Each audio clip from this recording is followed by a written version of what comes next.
Thanks for joining me, action figure collectors. So here we are going to be talking about or reviewing Marvel's Juggernaut, who comes in the Colossus Juggernaut 2-pack in the Marvel's 80th anniversary figure collection. And as you can see, this one and this one are almost entirely the same. They are made from the same mold with some slight differences. Most of the differences has to do with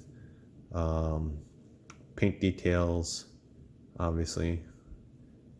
The dents in this helmet has the smoothness in this helmet, and lack of a belt.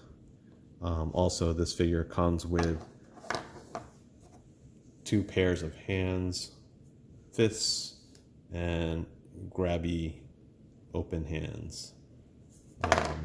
Also comes with this nicely sculpted head sculpt, nicely painted with black and dyed right there. And I'm not sure if this was with everyone's, but my guy seems to have a little paint blotch there. Makes it look like he's got some sort of skin cancer, melanoma, or whatnot. Since it's asymmetric and has color's the same, but regardless, hair is nicely sculpted, but we'll take a look at it later when we put it on the figure. He does come with this helmet. The helmet on this and this feel very soft, especially when you compare it to this helmet. They splayed it open this way. I guess it's as if, like, I don't know, Wolverine or someone actually tore into it and then pried it open, as opposed to denting it and then busting it open. So it's a nice little addition, but again, there's some issues with it once you put it on. So let's move that aside and let's talk about this figure. Details are nice here. I think we really got to talk about both these figures simultaneously, because that's the only way it really makes sense. Let me just angle this camera this way. So this was the Build-A-Figure, and this is the 2-pack figure. As stated before, the colors are the biggest difference. This is kind of the colors that I kind of grew up with in the comics and cartoons, but if you look at all the other figures, they come with this darker brown. Now, the smoothness in this helmet is different from this, but they kept the bands having the same dented feature. I wish this was nice and smooth, just like that.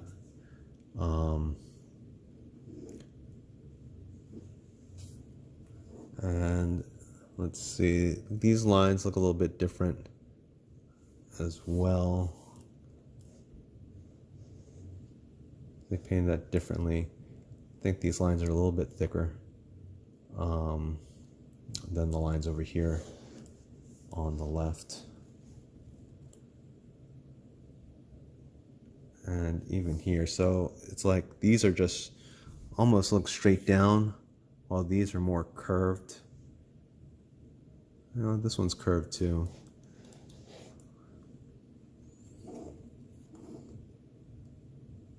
These again are straight down. This one, well, I think it's really the angle that you look at it. This one kind of looks like it's not as straight as this, but I don't know. Not a big deal. In any case, this has a belt. This doesn't have a belt. I think a lot of people said they like it without the belt more. I kind of dig the belt. So I'm leaving that thing on. Can't tell. The boots look the same. Everything essentially looks the same, this figure.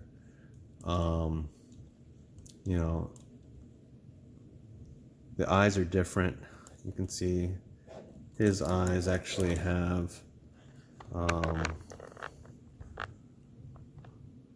them painted in, but they look like his eyes are split way too far apart. And this guy's eyes are just colored in like a silver color. He actually looks more evil with it colored in like that. So I guess if you look at it, his eyes, and if they're the same spacing, then maybe they aren't too wide. They just look wide with that helmet on. Alright, so let's set this back down here. So I guess we will go over some articulation, and then we'll try doing some head swaps in this figure. Let me just adjust this camera for you. Sorry, I do my stuff in one take. Others like to edit.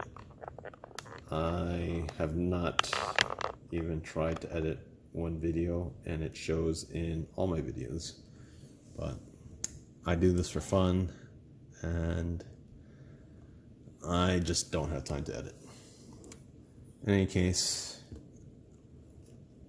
his head is on, let me just see, I think it's just a ball. There's a ball and hinge, but because of how close it is to this portion of the neck, you're not going to get much movement into this head. I mean, it will tilt. If I can get this on correctly, hold on a second. So it moves, looks down that much, looks up that much. And you have all this gapping between him and the body. So, and then looks really weird when you turn his head. So I don't really care for the way they did his helmet, though it does allow him to turn his head so that he can look.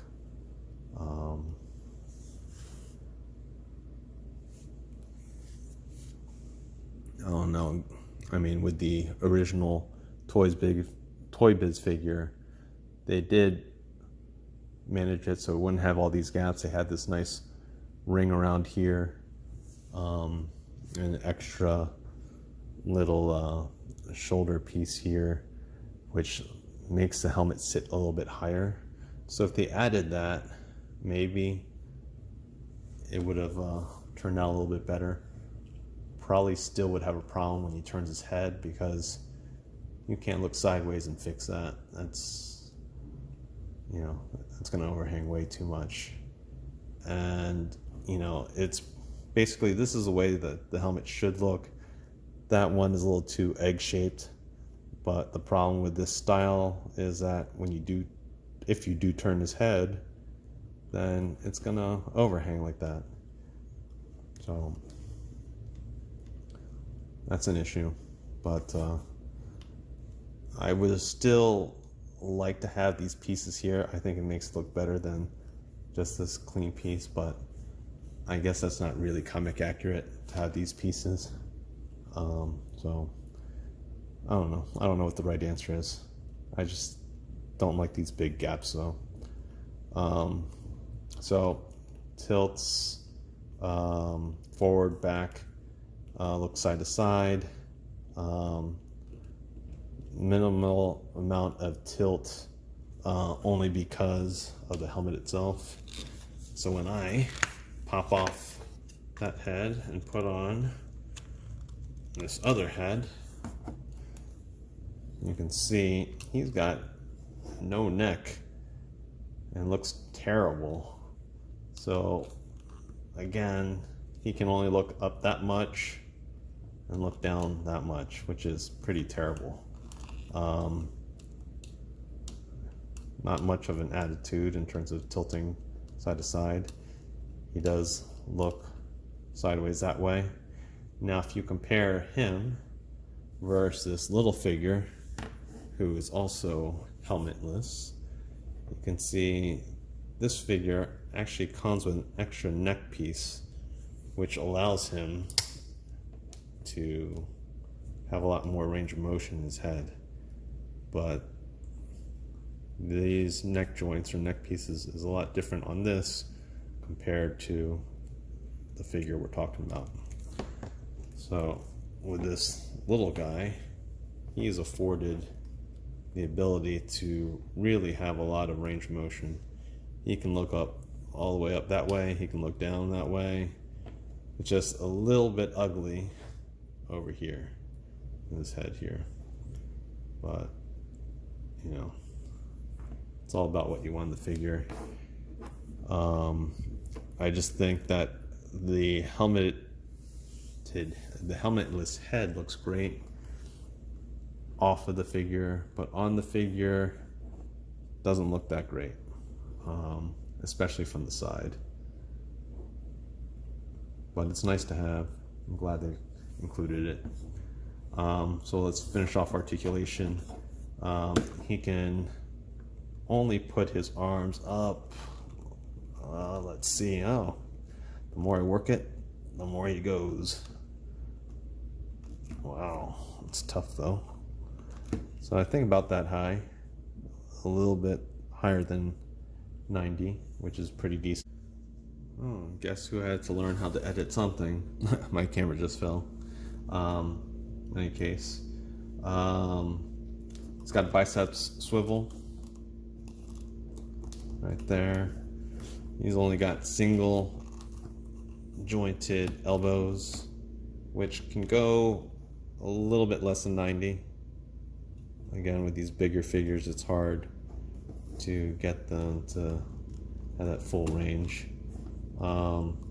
His wrists go back and forth, and they pop off too easily if you bend them all the way in like that. They do twist around like this. He's got ab crunch, which goes forward that much and goes back that much. Painted all the way up there, painted all the way up there. That's nice. It's got waist twist, but when you twist his waist, get that overhang, which is ugly. That's why a lot of people, I think, like the diaphragm joint. Now his legs, he can do the splits that much and can kick forward that much and can kick backward that much. So very little. Booty's in the way. He has, my goodness, just single jointed knees, so it can only kick back that much before the sculpt hinders it, and his ankles go forward backward with rocker motion. So there you go. So just to kind of take a peek at him again with the other Juggernauts, you got this tiny one here. It's got a nice figure with nice shading. You know, you don't see the shading in any of the other bigger figures. So this small figure was actually done pretty well. I'm glad I picked him up, even though I don't collect this line. You've got the movie Juggernaut, who I didn't really care for, so I just colored him in to kind of have the same color scheme as the comic book Juggernaut. But this one had great sculpt. You know, it looked like the movie movie character, the movie actor. It's done really well. But I just didn't dig the movie character. And I bought him because he was part of the wave for, I think this was Toy Biz, or maybe it was Hasbro, I forget.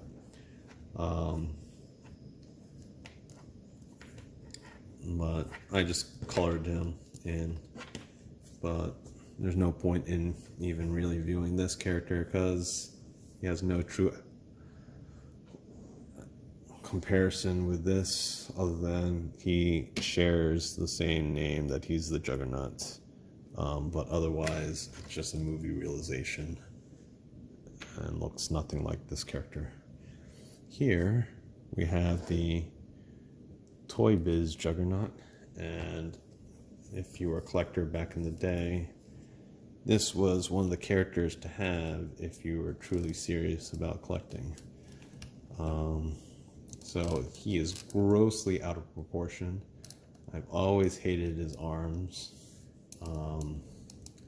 They are just too ape-like in terms of the length compared to the rest of his body.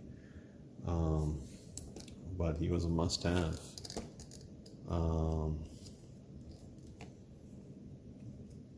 And he could remove his helmet. He had pretty good range motion in his head. Twist. So, and I was saying here they had this, these pieces stuck on to his torso, which allowed the helmet to sit here, and then you could just plug in. And if you wanted to, then I guess you could kind of spin it around a little bit, and it would sit there. Yeah, there were little gaps. See, little gaps. But not as bad as the newer one. But the shape of the helmet is a little off because it looks like an egg. But I'm glad I have him. The other thing is his feet are also too big for the size of the rest of his legs and whatnot. So he's just proportioned wrong, but you know what? He's the Juggernaut. So he is allowed to be massive and really shouldn't be that out of proportion. But when you compare him to these two, this guy's arms look so short, even though they're not really short. And now, if you want to compare this guy to probably my favorite Juggernaut, and that is the Marvel Select Juggernaut. This sucker is heavy, and I like this guy so much. I bought two of them. I still have one in box, and I was thinking I was going to paint him and have him painted in the colors when he was with the X-Men. This guy's just a massive figure. Articulation is less on this guy, but he just looks so cool. He's got veins popping out. This guy's got veins popping out too, but you know, this is just plastic instead of painted, so it just looks so cheap. That's the other thing. It's like these look so cheap in terms of plastic in comparison to this, that it almost makes it look like it's like a little cheap, like 5 points of articulation character. So very little paint on these figures over here. Now this figure is loaded with paint, and he is a must-have for any Juggernaut fan. But he is heavy. I don't know, like, I wouldn't say 5 pounds. Like, he's probably about good 3 or 4 pounds at least. I don't know. I don't have a scale here for me to prove that to you. But this guy, he doesn't suffer from the problem of overhang when you turn his head. His head is a lot more flattened compared to both of these, and I think his is done much better in terms of his helmet. He's just a massive beast. These are all engraved, sculpted, and this is just the definitive Juggernaut in my opinion. So that is a review of my Juggernauts, especially of this guy, since he was the main Juggernaut to be reviewed. Still don't know exactly how I'm going to, or where I'm going to put my Colossus and this Juggernaut in my collection. But I guess I'm glad to have them. Definitely at a discount, I'm glad to have them. Probably wouldn't have been glad to have them at full cost, considering I already have this Juggernaut over here and a bunch of other Colossuses. So thanks for watching.